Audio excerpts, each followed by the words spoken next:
I've been sitting here in this chair for a long time today, watching the way the light moves across the rug. When you get to 82, you start to see things that you missed when you were 50. You start to realize that life isn't just about what you say. It's about the things you choose to hold quietly in your hands, away from the light. Most people think that love is about total transparency, about telling everyone everything all the time. But I've learned that a peaceful old age, a truly happy family, is often built on a few carefully guarded secrets. Not secrets of shame, mind you, but secrets of mercy. I've realized that some of the kindest things I've ever done for my children and my grandchildren are the things I've never told them. You see, after 8 decades of watching human nature, you begin to notice patterns. You see how love can accidentally turn into a cage. You see how concern can slowly become control. And I've learned that my role now, in this final chapter, isn't to be a burden or a project. My role is to be an anchor. And sometimes, to be an anchor, you have to stay beneath the surface. I've put together what I call my garden of silence. These are the truths I keep to myself, not because I don't trust my family, but because I love them enough to protect them from the weight of knowing too much. The first thing I've learned to protect is the exact shape of my bank account. Now, don't get me wrong, my son Michael and my daughter Sarah, they know I'm fine. They know the lights will stay on and I've got enough for my medicine. But they don't know the numbers, they don't know the totals, and they never will. I've seen what happens when a number becomes public. It's like a stone dropped into a pond. The ripples never stop. Suddenly, Michael starts thinking about how I should renovate the guest room. Sarah starts worrying that I'm not spending enough on myself. Or maybe she starts wondering if I could help with her daughter's tuition. They don't mean any harm. They love me. But once they know exactly what's in the vault, every conversation we have starts to orbit my resources instead of my heart. A dinner invitation starts to feel like a financial possibility. A chat about a vacation becomes a discussion about what I can afford. I want my children to visit me because they want to hear my stories, not because there's a plan forming in the back of their minds. When the number is a secret, the relationship stays emotional. It stays real. Love breathes so much easier when it isn't being measured against a balance sheet. I keep my independence quiet, so they can keep their respect for me pure. Then there is the matter of my body. Younger people, they get so frightened by the idea of decline. If I tell Sarah that I had a dizzy spell on Tuesday, or that my hip has been screaming at me for 3 days, she goes into what I call protection mode. And let me tell you, protection mode is a dangerous thing. It starts with an extra phone call. Then it becomes a suggestion that I shouldn't drive to the store anymore. Then it's a conversation about finding a place with more support. Her heart is in the right place, I know that. But she doesn't realize that she's trying to reorganize my entire life because of one bad afternoon. So unless it's something truly serious, something that actually changes my ability to live, I keep the small aches to myself. I talk to my doctor, and I talk to God, but I don't tell my children about every creak in the floorboards. This allows me to remain a person in their eyes, rather than a patient. It protects their peace of mind, and it protects my dignity. They see a mother who is still participating in life, not a project that needs to be managed. We keep our time together focused on living, not on medicating. The third thing I keep tucked away in a very specific drawer in my hallway is my paperwork. I have been very responsible. My will is updated, my final wishes are written down, and my lawyer has everything he needs. But I don't bring it up at Sunday dinner. I don't walk into the room and explain who gets the silver or where the life insurance policy is kept. I've seen families where the inheritance becomes a ghost that sits at the table. Once the children know exactly what's coming, they start to grieve you while you're still sitting there. Or worse, they start to count.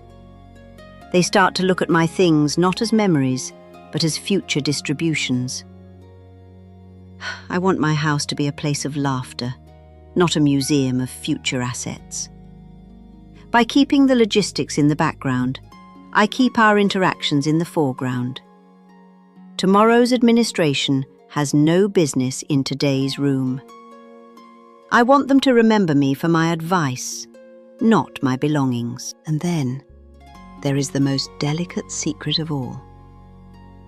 I never, ever let it be known which of my children I feel closest to in a particular moment.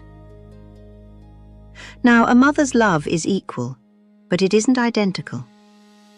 After 50 years, I know my children. I know that Michael is the one I call when I need a laugh, and Sarah is the one I call when I need a cry.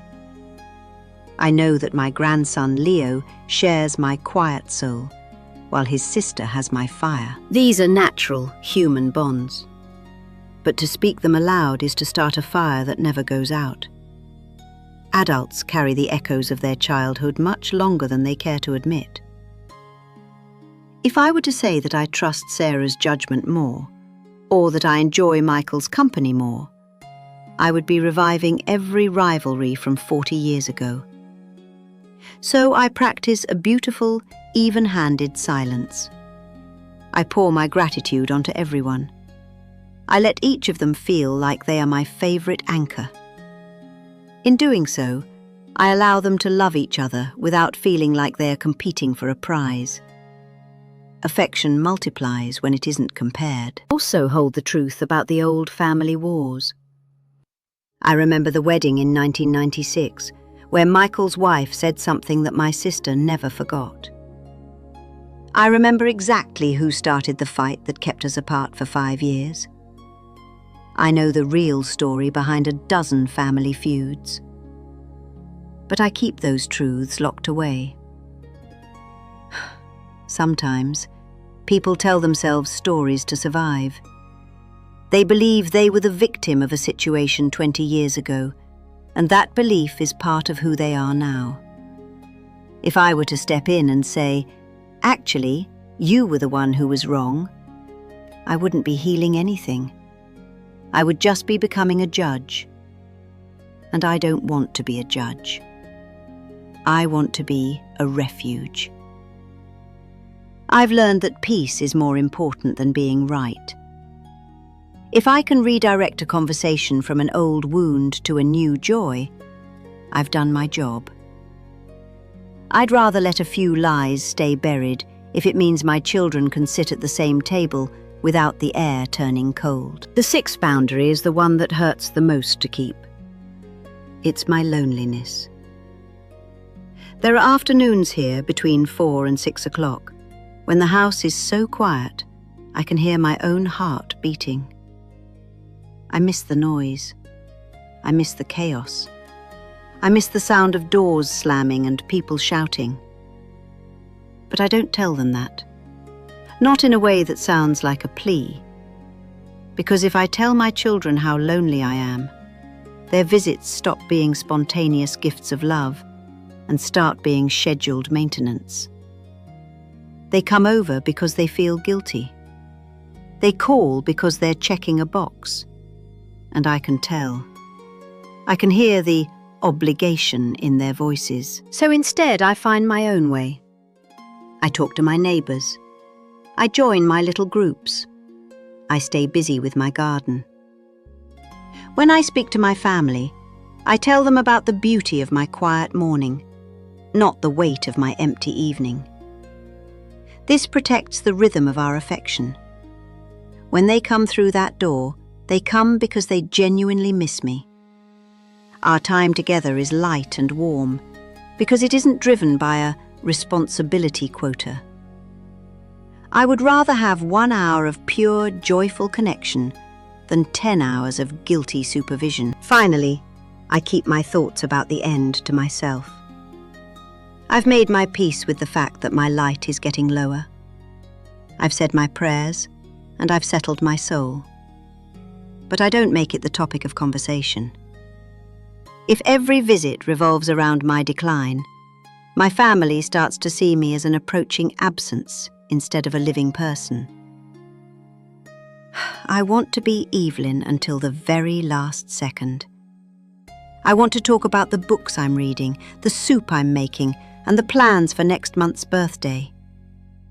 I want to give them the gift of the present. I want them to look at me and see life, not a countdown. When the time comes, they will have the clarity they need because I've prepared the paperwork. But until then, I want our laughter to be free of shadows. I want to protect our shared time from premature sorrow. You see, none of these silences come from a place of distrust. They come from a lifetime of watching how love behaves when it's under pressure. I've seen families break over money, crumble under overprotection, and wither under guilt. And I've decided that my final act of love is to hold these things quietly so that they don't have to. I want my children to remember me as a person, not a set of instructions or a medical condition. I want them to remember a mother who was fully present, who listened with everything she had, and who made them feel safe.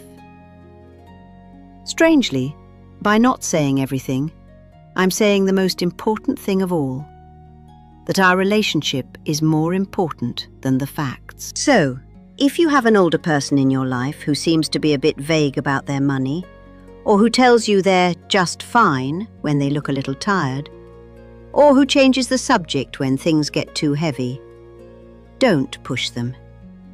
It isn't because they're hiding things from you. It's because they're holding a cushion for you. They are carrying a few truths alone so that you can walk a little lighter. Wisdom isn't just about knowing what to say.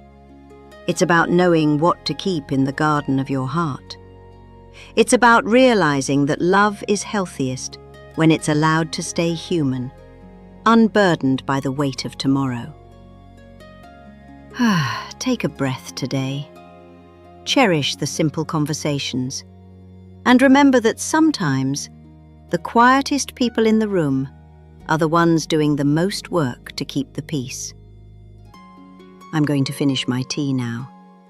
The birds are still singing, and for today, that is more than enough. Go love your family, and let the secrets of the wise stay where they belong, in the service of peace. Take care of each other while there's still time.